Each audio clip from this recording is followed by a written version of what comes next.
The man who speaks to you of sacrifice speaks of slaves and masters, and intends to be the master. The Equalization of Opportunity Bill has passed.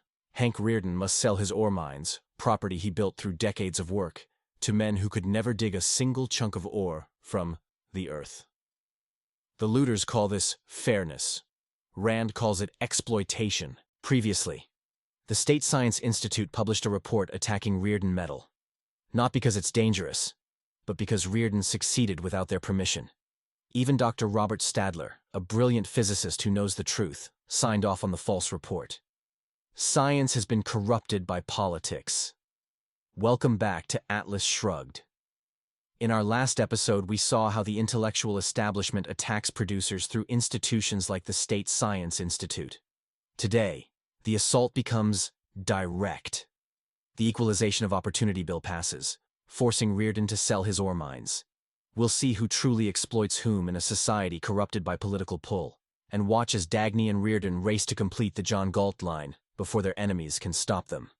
The title, The Exploiters and the Exploited, inverts the Marxist narrative that capitalists exploit workers. Rand argues the opposite. It is the looters who exploit the producers, using government force to seize what they cannot earn. The Equalization of Opportunity Bill passes. This legislation forces any business owner who operates in multiple industries to divest from all but one. Rearden, who owns steel mills and ore mines, must sell his mines. The bill is presented as helping the little guy, giving smaller competitors a chance against industrial giants. But look at what it actually does. It strips a productive man of property he built through decades of work, transferring it to competitors who never demonstrated the ability to create it themselves. The men who voted for this bill, who knows by what minds? Who knows whose will placed them in power? What motive moved them? What was their knowledge? Which one of them, unaided, could bring a single chunk of ore out of the earth? This is the inversion of exploitation. The productive are forced to surrender their creations to the unproductive. Achievement is punished. Incompetence is rewarded. Wesley Mouch reveals his true colors.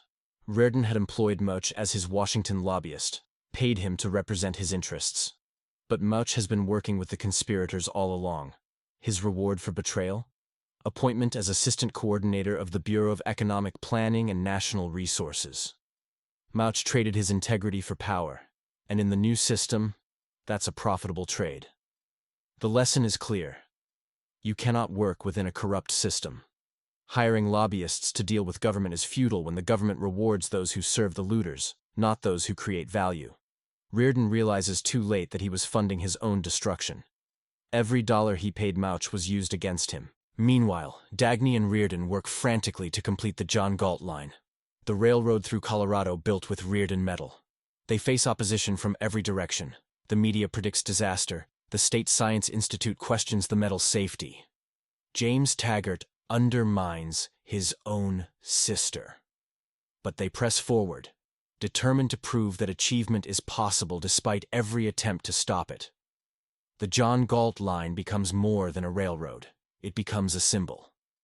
A test of whether productive people can still accomplish great things in a world designed to prevent them. Dagny names it after the question that haunts the world. Who is John Galt? Her answer? We are. The producers. The creators. The people who refuse to give up. Let's recap what we learned today. The Equalization of Opportunity Bill forces Rearden to sell his ore mines, rewarding the incompetent at the expense of the productive. Wesley Mouch's betrayal shows that working within the system is futile. The system rewards those who serve the looters. The true exploiters are not the industrialists, but the looters who use government force to seize what they cannot create. And Dagny and Rearden prepare to answer the question, who is John Galt, with their own achievement, the John Galt line. In the next episode, we'll witness the triumphant first run of the John Galt line. Dagny and Rearden will stake their lives on their own work, riding in the engine cab as the train crosses the revolutionary Rearden Metal Bridge. See you in the next one.